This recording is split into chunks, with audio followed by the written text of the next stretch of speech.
Bila sam kod kuće, sama sam potražila rezultate na internetu jer sam znala da su prethodni dani izvlačeni i bila sam u šoku. Mnogo puta sam provjeravala kod da li to stvarno jeste. Prvo ne ukapirate odmah da je to to, ali kad sam shvatila, fizički mi nije bilo dobro. Osvojiti $1.000.000 je stvarno fantastično. Sreću sam prvo podelila sa roditeljima, ja sam bila sama kod kuće, suprug bio na poslu, a sin u školi, tako da sam njih prvo nazvala. Nagradi se najviše, ja mislim, obradovao sin.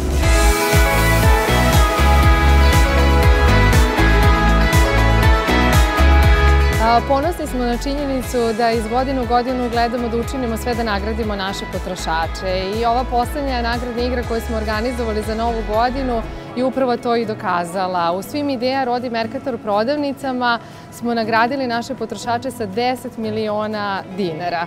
Danas smo ovde u Mercatoru u Novom Sadu kako bi uručili glavnu nagradu od čak $1.000.000 našoj srećnoj dobitnici.